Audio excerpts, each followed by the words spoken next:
రకంగా సంతకాలు ప్రతి సంవత్సరం పొడిగించి 2019లో ఎంత పరితగించానంటే ఇక ప్రతి సంవత్సరం మేము వచ్చి ఏం సంతకం పెడతాం.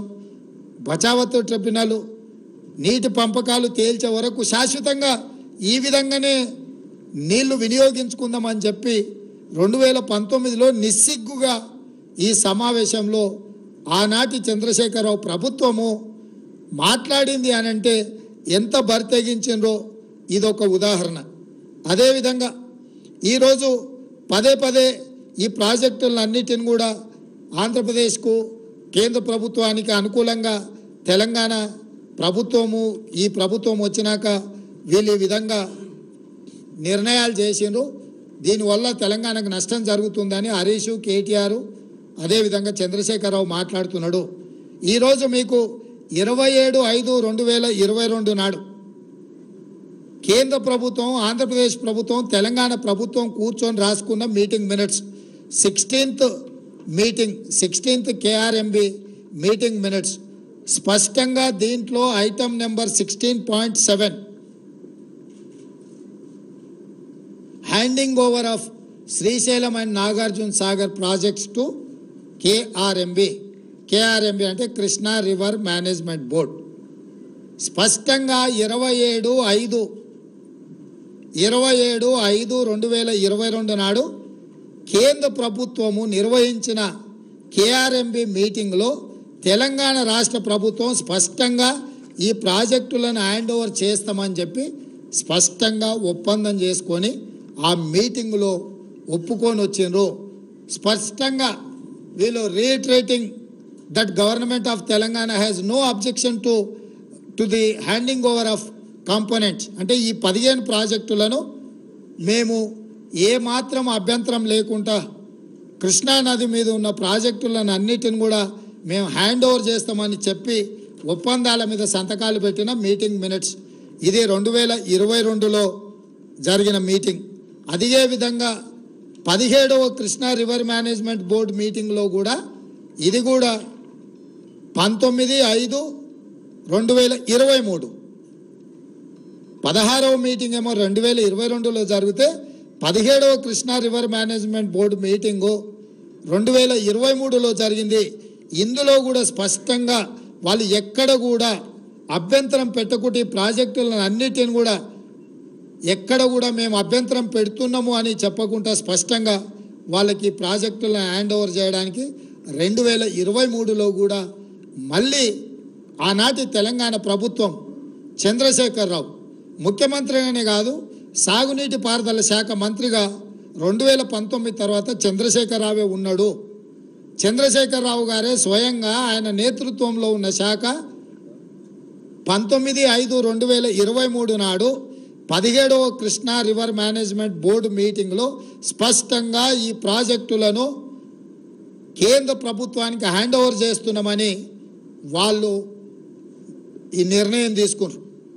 4వ డాక్యుమెంట్ మీ ముందర నేను పెడుతున్నది demand for grants government of Telangana policy statement on the demand of grant on irrigation and command area development department for 2023-24 అంటే 2023 మార్చిలో ప్రవేశపెట్టిన budget grants demands on grants అంటే ఈ శాఖలో దేనికి ఎన్ని నిధులు ఎందుకోసం కేటాయించాలని 2023 మార్చ్ బడ్జెట్ సమావేశాలలో కేసీఆర్ సాగునీటి పారుదల శాఖ మంత్రిగా ప్రవేశపెట్టిన బడ్జెట్ ఇది.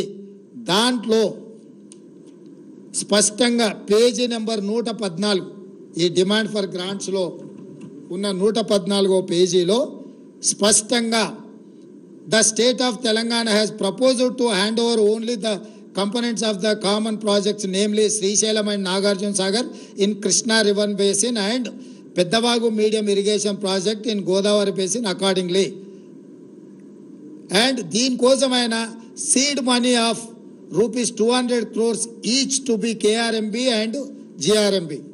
ఈ 2 ప్రాజెక్టులను హ్యాండ్ ఓవర్ చేస్తే వీటి నిర్వహణ కోసము కృష్ణా రివర్ మేనేజ్మెంట్ బోర్డుకు 200 కోట్లు, గోదావరి రివర్ మేనేజ్మెంట్ బోర్డుకి ఇంకొక 200 కోట్లు స్పష్టంగా ఈ నిధులను కేటాయించుకుంటూ 2023 మార్చి బడ్జెట్లో 400 కోట్ల రూపాయలు హ్యాండ్ ఓవర్ చేసిన వాటిని నిర్వహించడానికి ఈ బడ్జెట్లో స్పష్టంగా పొందుపరిచాడు. అంటే 2023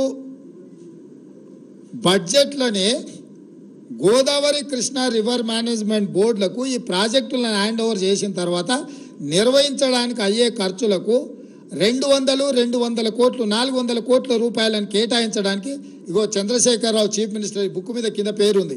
మీకు ఎవరికైనా మళ్ళీ ఏమైనా అనుమానం ఉండి ఇది వెనక ముందు అనుకున్నారు, మళ్ళీ ఆ మంత్రివర్గంలో కూడా ఎవరికేం సంబంధం లేదు. ఇక్కడ రాసిండు K Chandrashekhar Rao demand number so K Chandrashekhar Rao chief minister. ఈ పుస్తకంలోనే 114వ పేజీలో కృష్ణా రివర్ మేనేజ్మెంట్ బోర్డుకు కృష్ణా నది మీద ఉన్న ప్రాజెక్టులను స్వాధీనం చేయడం, గోదావరి నది మీద ఉన్న గోదావరి ప్రాజెక్టులను హ్యాండ్ ఓవర్ చేయడానికి చంద్రశేఖరరావు స్పష్టంగా నిధులను కేటాయించిన విషయం.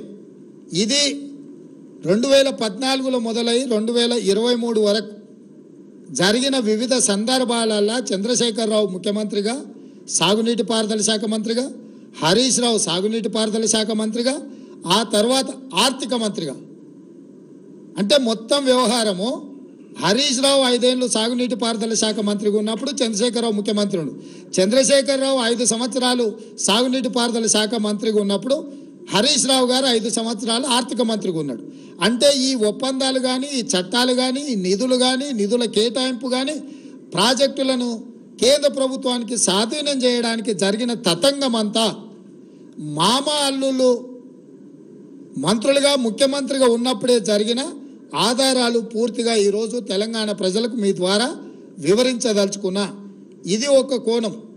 చట్టం చేయడము, చట్టాన్ని అమలు చేయడం, ప్రాజెక్టులను నిర్వహించడానికి నిధులను కేటాయించడం అనేది పరిపాలన పరంగా జరిగిన నిర్ణయాలు.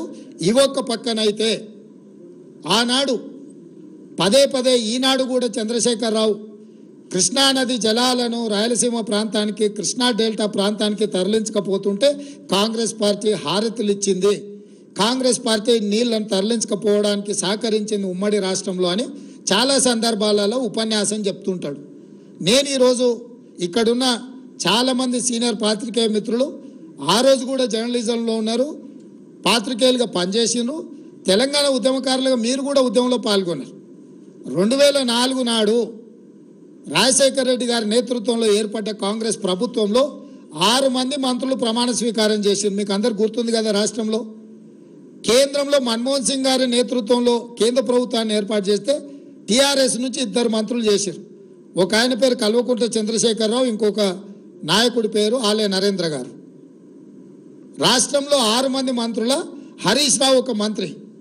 6 మంది మంత్రుల్లో నాయని నరసింహారెడ్డి గారు కూడా మంత్రిగా ఉండి కడప జిల్లా ఇన్ఛార్జ్ మంత్రి.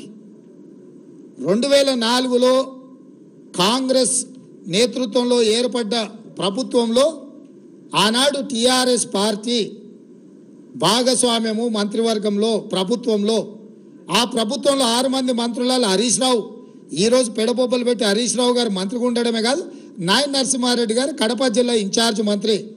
11,000 క్యూసెక్కులతో ఉన్న పోతిరెడ్డిపాడు, యాక్చువల్గా పోతిరెడ్డిపాడు కానీ తెలుగు గంగ కానీ ఒకటి 15 టీఎంసీలు ఒక ప్రాజెక్టుకు, అదేవిధంగా చెన్నైకి నీళ్లు పంపించే తెలుగు గంగ ప్రాజెక్టుకు 17 టీఎంసీలు, 19 టీఎంసీలు మొత్తం కలిపి కేవలము కృష్ణానది జలాల నుంచి శ్రీశైలం ప్రాంతం నుంచి వాడుకోవడానికి కేటాయించింది 34 టీఎంసీలే. 11,000 క్యూసెక్స్తోని ఉన్న పోతిరెడ్డిపాడును పొక్క పెద్దగా చేయడానికి నిర్ణయం తీసుకున్నప్పుడు నాయని నరసింహారెడ్డి గారు, హరీష్ రావు గారు, ఆనాటి చంద్రశేఖర్ గారు, విజయరామారావు గారు, కెప్టెన్ లక్ష్మీకాంతరావు గారు వీళ్ళందరూ కూడా మంత్రివర్గంలో ఉన్నప్పుడే రాజశేఖర్